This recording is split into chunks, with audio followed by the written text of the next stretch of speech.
Today's story takes us back in time to the days of the powerful Ottoman Empire.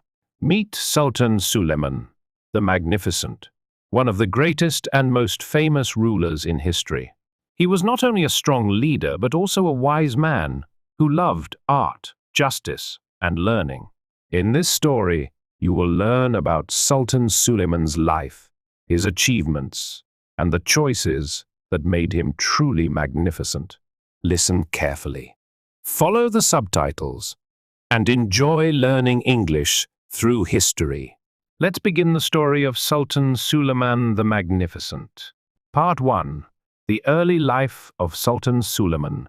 The year was 1494 in the city of Trabzon, when a powerful child was born into the royal Ottoman family. This boy would one day become one of the greatest rulers the world has ever known. His name was Suleiman. His father was Sultan Selim I, a fierce and ambitious ruler known for his military strength and strict leadership. His mother was Hafsa Sultan, a wise and respected woman who played a crucial role in shaping his early years. From the moment Suleiman was born, it was clear that he was no ordinary child. His parents believed he was destined for greatness. Astrologers in the palace predicted that he would rule an empire like no other. But before he could become a powerful sultan, he had to grow, learn, and survive in the dangerous world of Ottoman politics. Growing up in the royal palace of Trabzon, young Suleiman was surrounded by wealth, luxury, and power.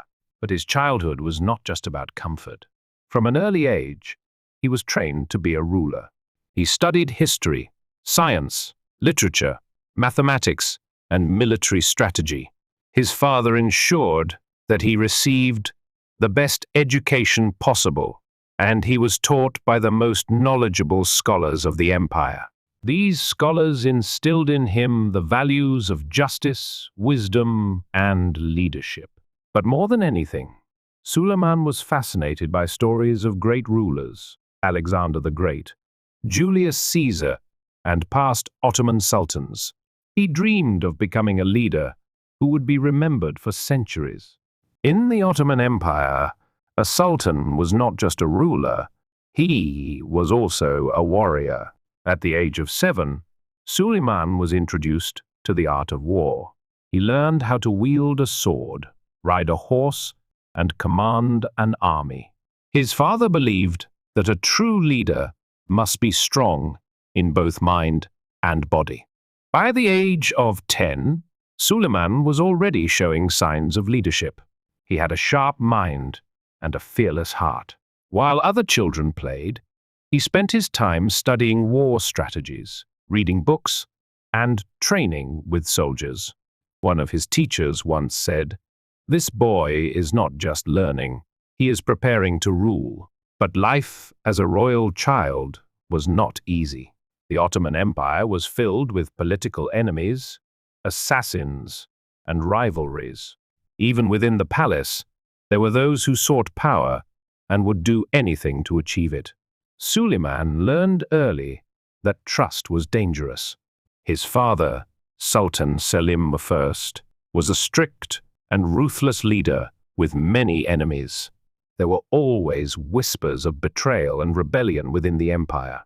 As a prince, Suleiman knew that one mistake could cost him his life.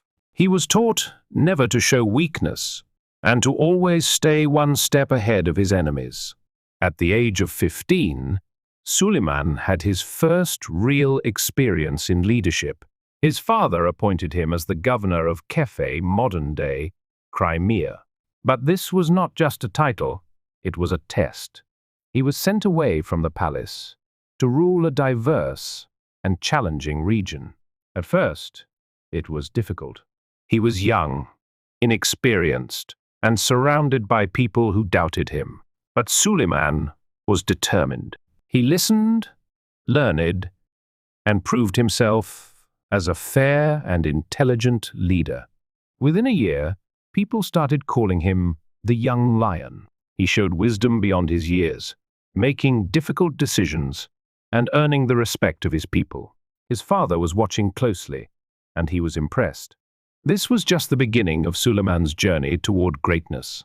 But everything changed in 1905.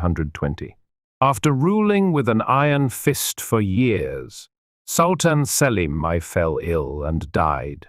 His death sent shockwaves through the empire, and now the big question arose: who would take his place? Part 2: The Rise of a Legend. Suleiman stood before the Ottoman Empire. His father, Sultan Selim I, was dead. The empire was now in his hands. The crowd was silent, waiting for him to speak. He was only 26 years old, but his eyes held the wisdom of a ruler who had been preparing for this moment his entire life. He took a deep breath and declared, "I will build an empire that will be remembered forever." The people cheered, and soldiers raised their swords. The Ottoman world had a new sultan, but not everyone was happy. In the shadows, powerful men were already plotting against him. Would he survive? Would he prove himself as a true sultan? His journey had only just begun. Becoming sultan was not just about wearing the crown, it was about controlling an empire. Suleiman was now the ruler of one of the most powerful empires in the world. His father had expanded the empire, but many enemies still remained. The grand viziers, the top ministers of the empire, watched him closely. Some whispered, "He is too young. He cannot rule like his father." There were rival princes who wanted the throne. Some powerful governors refused to follow his orders. Even inside the palace, his own relatives could not be trusted. Suleiman knew that one mistake could lead to his downfall, or even his death. He needed to act fast. He needed to show his power. And his first step, a great conquest. Suleiman looked at the map. His father had left the empire strong, but there was one major problem. The Christian kingdoms in Europe still posed a threat. The powerful Hungarian Empire controlled key cities near Ottoman lands. The most important of them? Belgrade. Belgrade was the gateway to Europe. It was a fortress, defended by thousands of experienced soldiers. Many Ottoman sultans had tried to conquer it before, but all had failed. Suleiman knew that if he captured Belgrade, he would prove to the world that he was a strong ruler. So, in 1521, he led his army, an army of 100,000 men. It was one of the largest forces the Ottoman Empire had ever seen. They marched for weeks, crossing rivers, mountains, and forests. The summer heat was unbearable. Many soldiers fell ill, but Suleiman never stopped. Finally, they reached Belgrade. The first great battle of his reign was about to begin. The fortress stood tall, its walls thick and nearly impenetrable, with cannons lining the towers, prepared to crush any army that dared to attack. But Suleiman had a plan. He commanded his army to surround the city completely, ensuring that no one could escape or enter. Then, he brought in the Ottoman cannons, the most advanced weapons of the time. For weeks, the sky was filled with fire and smoke, and the ground shook with each explosion. Inside the city, fear spread quickly. Food and water supplies ran dangerously low, and Hungarian soldiers struggled to fight back against the relentless Ottoman assault. But the Ottoman forces were simply too powerful. Finally, on August 29, 1521, Belgrade fell. Suleiman rode triumphantly into the city, dressed in golden armor, his horse draped in silk, moving slowly through the silent streets. The people bowed before him, recognizing that a new power had arrived. News of the victory spread rapidly, sending shockwaves across Europe. The Christian kings were stunned. The young sultan was no weak ruler, but a fearsome warrior. The world now knew his name. But this was only the beginning. Suleiman had conquered Belgrade, but another major threat still remained. To the south, In the heart of the Mediterranean lay a small yet powerful island, Rhodes. It was controlled by the Knights of Street. John, a formidable group of Christian warriors who had spent years battling the Ottomans. These knights were renowned for their discipline, bravery, and combat skills. They raided Ottoman ships, attacked coastal towns, and refused to surrender. Suleiman decided that Rhodes must fall. In 1522, he assembled an army of 200,000 men and more than 300 warships, creating one of the largest military campaigns in history. As the Ottomans approached the island, the knights stood ready, determined to defend their home. Their leader, Grandmaster Philippe Villiers de l'Isle Adam, was a fearless warrior who vowed that Rhodes would never fall. For 5 months, the battle raged. Ottoman cannons thundered, demolishing the fortress walls. Thousands of arrows darkened the sky, and the clash of swords echoed across the battlefield. Yet, despite the relentless assault, the knights refused to surrender. Every time the Ottomans broke through, the defenders rebuilt.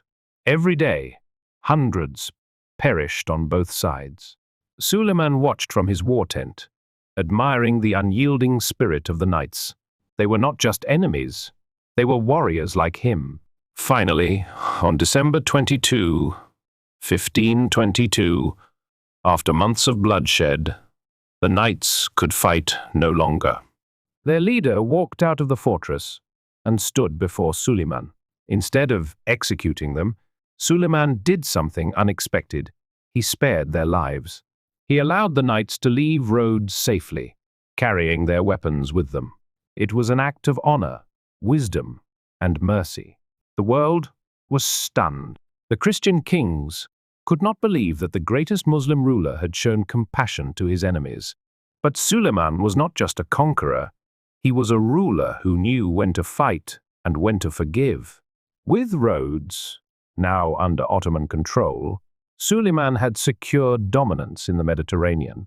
The empire was stronger than ever. But an even greater challenge was approaching, a battle that would shake the world. Suleiman had proven himself. He was no longer just Selim's son. He was the Sultan, but Europe was preparing for revenge.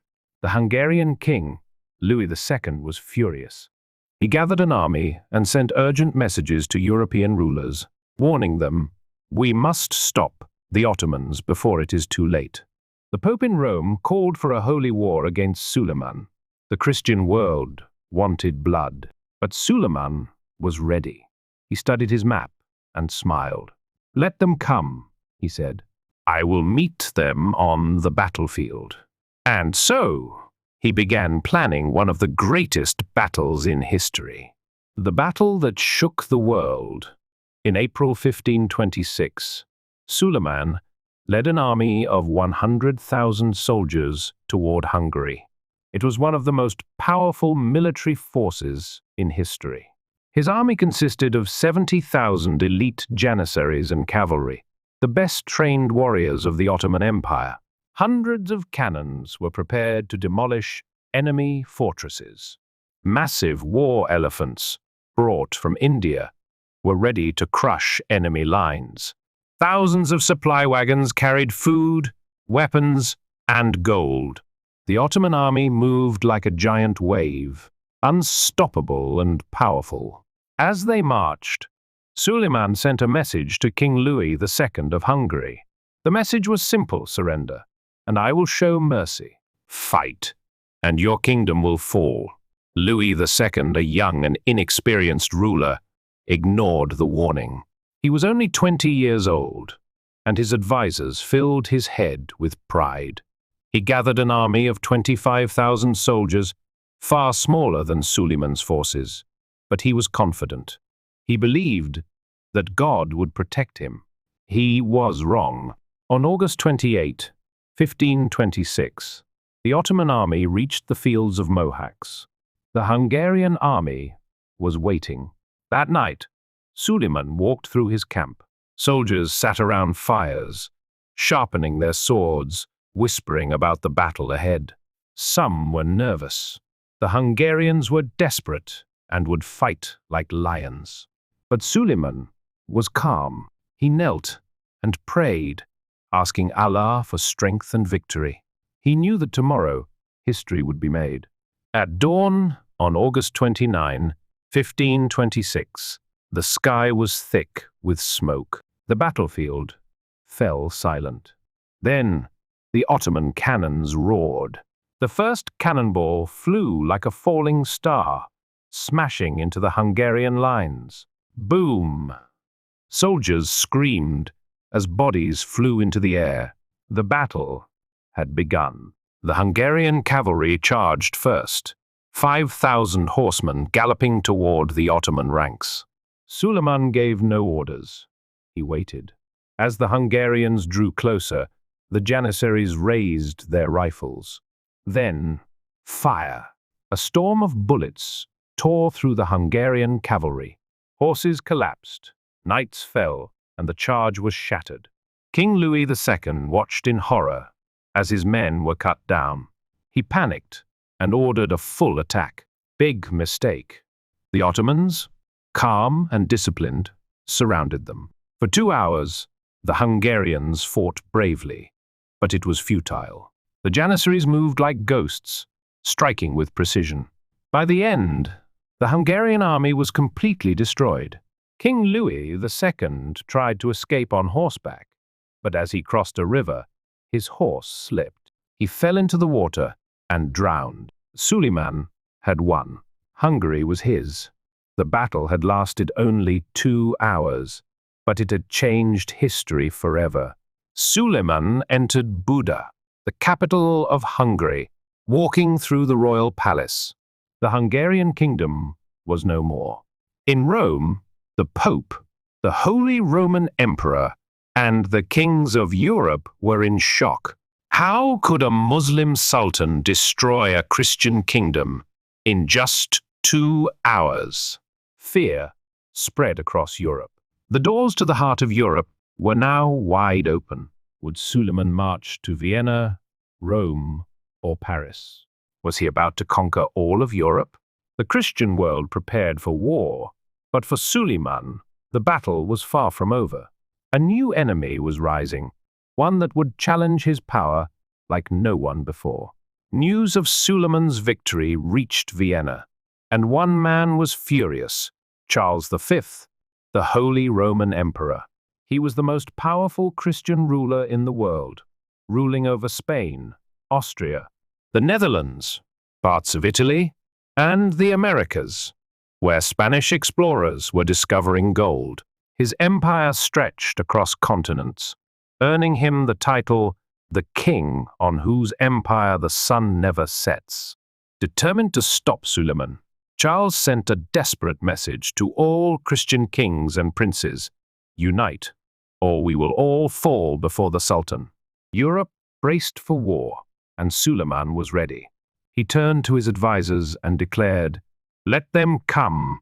I will meet them in Vienna." A great war was coming, one that would decide the fate of Europe and the future of the Ottoman Empire. Would the Ottomans take over Europe? Would the Christian forces unite and strike back? And would Suleiman's greatest dream, the conquest of Vienna, come true? The Siege of Vienna and his love story.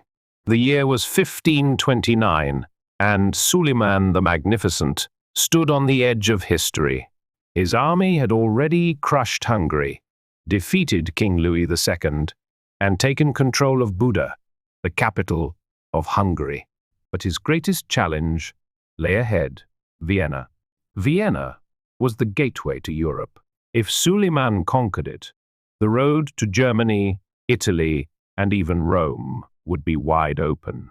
But this was no easy victory. Charles V had assembled a massive Christian army to defend the city. The upcoming battle would decide the fate of Europe and the future of the Ottoman Empire.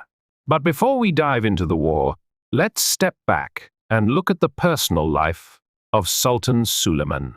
Because behind this powerful ruler, behind his battles and victories was a love story that changed history, a story of passion, betrayal, and power.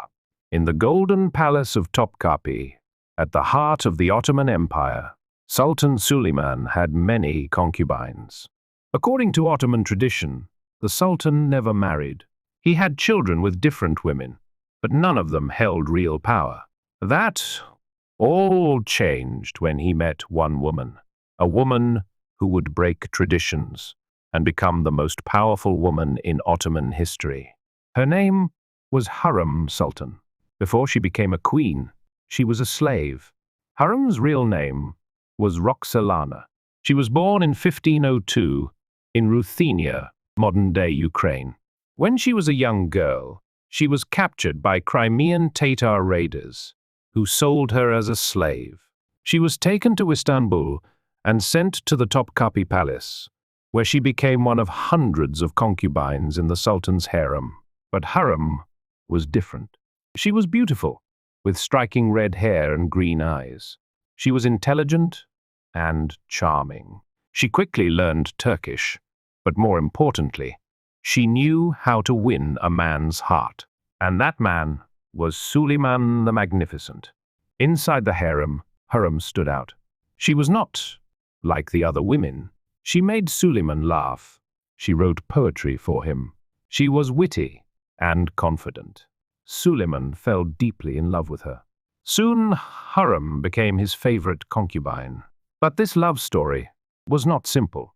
Inside the palace, another woman already held power, Mahidevran Sultan, the mother of Suleiman's first son. When Mahidevran saw Suleiman falling for Hurrem, she was furious. Their rivalry turned deadly. Mahidevran hated Hurrem. She saw her as a threat.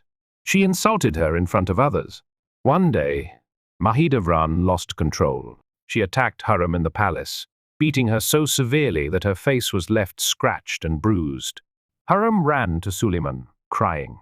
When Suleiman saw her injuries, he was enraged. From that day, Mahidevran lost her power.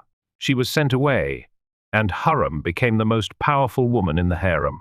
But this was just the beginning. Hurrem did something no woman in Ottoman history had ever done before. She married the Sultan. Yes, Suleiman broke 200 years of tradition and made Hurrem his legal wife, the first Ottoman Sultan to marry officially. This decision changed the empire forever. After their marriage, Hurrem's influence only grew stronger. She gave birth to multiple sons, including Selim, who would later become the next Sultan.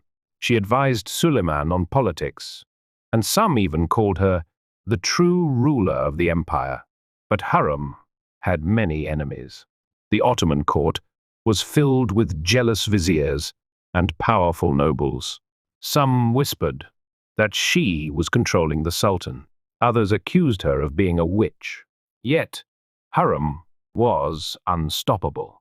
She had everything she wanted, until she made a deadly mistake. She convinced Suleiman that his closest friend, Ibrahim Pasha, was a traitor. This led to one of the most shocking events in Ottoman history. Ibrahim Pasha was Suleiman's childhood friend. They had grown up together, and Suleiman trusted him more than anyone. But Ibrahim became too powerful. He acted as if he were the true Sultan. Hurrem saw him as a threat to her and her sons. She poisoned Suleiman's mind, whispering, "Your friend wants your throne." Slowly, Suleiman began to doubt Ibrahim, and in 1536, he made the hardest decision of his life. One night, Suleiman invited Ibrahim to dinner. They ate together, laughed, and reminisced about old times. Then, after midnight, guards entered the room. Ibrahim was arrested and strangled to death. Suleiman had killed his best friend. After that night, he was never the same. His heart grew cold. His eyes lost their warmth. He realized the painful truth. Even the greatest rulers feel lonely at the top. But there was no time for sorrow. A great war was waiting, the war for Vienna. After conquering Hungary, Suleiman marched toward Vienna. He commanded 120,000 soldiers, 300 cannons, and an unbreakable will. But Vienna was well defended. For 2 months, Suleiman's cannons battered the city walls. Yet Vienna refused to fall. Winter was coming. His army was exhausted and starving. For the first time, Suleiman faced defeat. On October 15, 1529, he made a painful decision. He lifted the siege and retreated. Europe was safe for now. The Ottomans had failed to seize Vienna. For the first time in his life, Suleiman the Magnificent was forced to retreat. But this was not the end. It was just the beginning of his greatest struggles. After Vienna, he would face betrayal, heartbreak, war, and the greatest loss of his life. In the end, he would leave behind a legacy that would be remembered for centuries.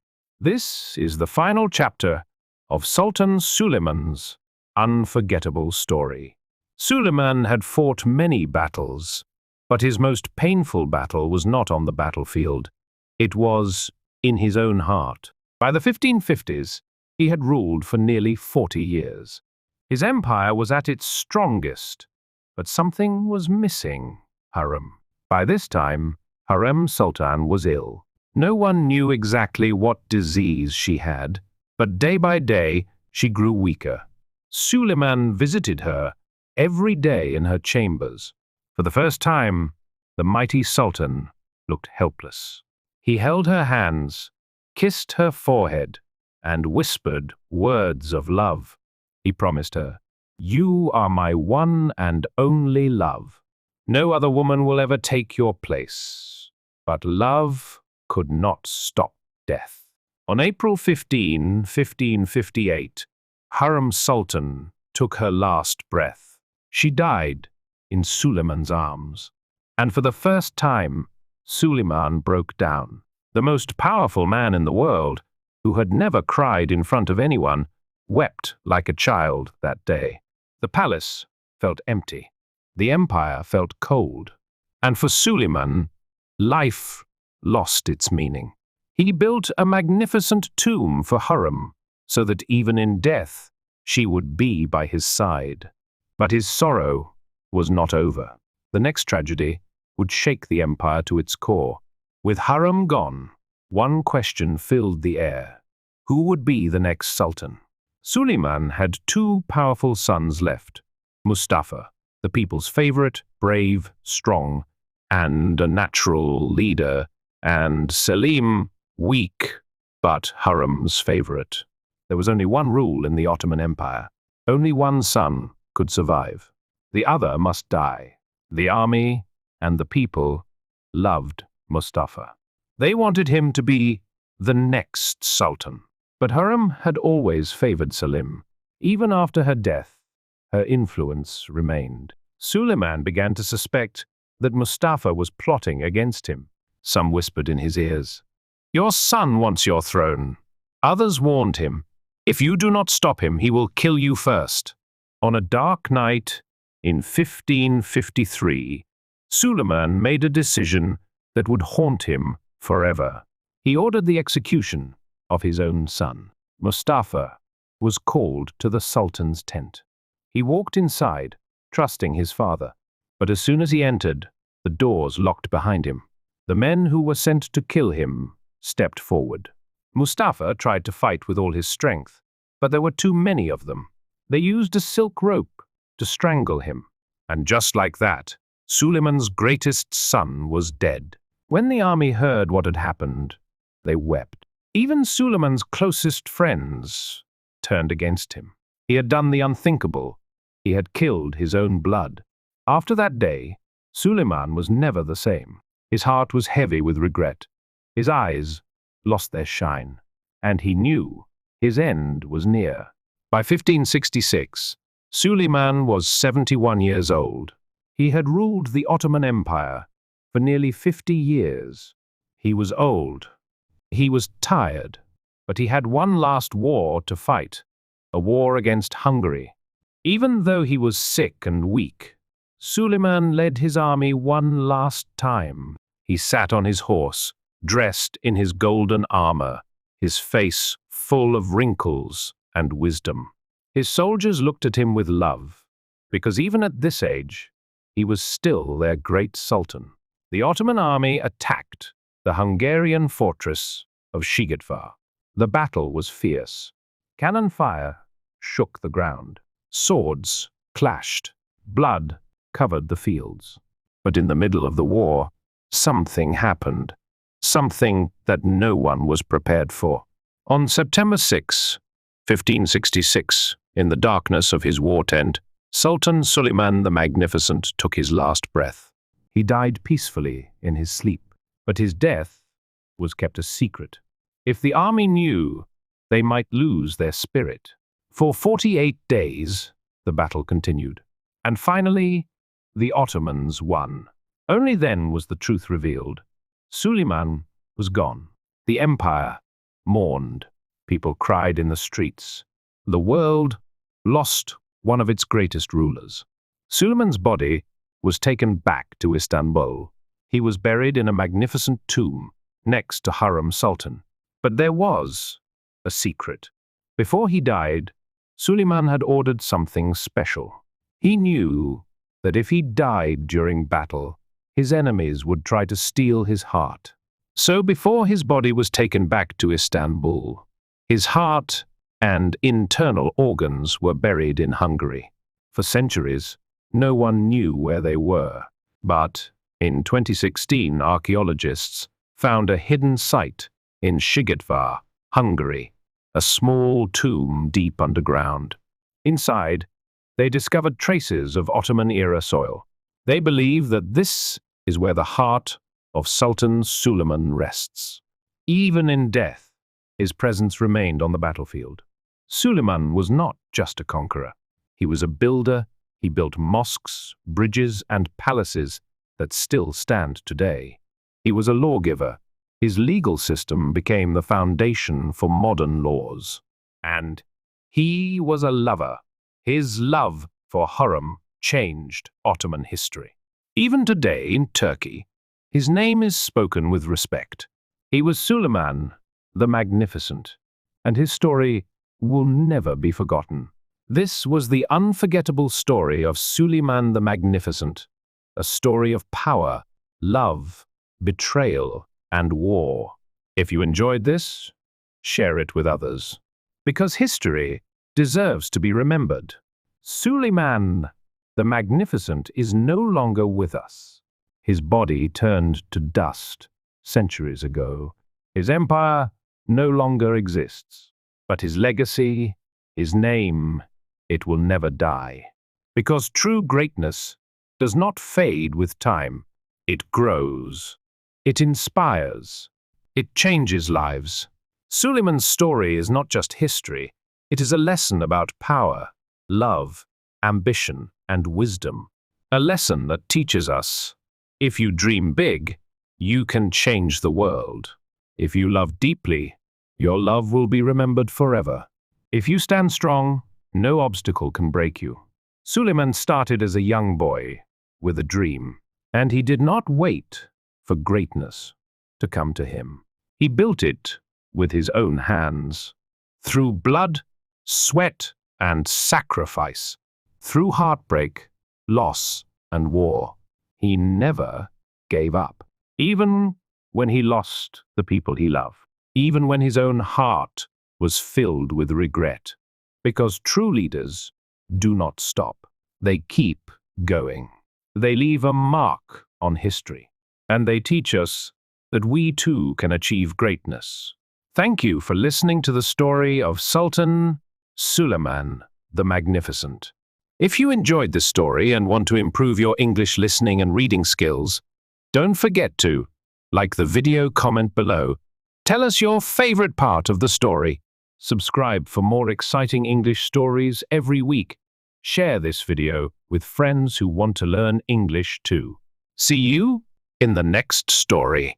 Keep learning and keep improving your English.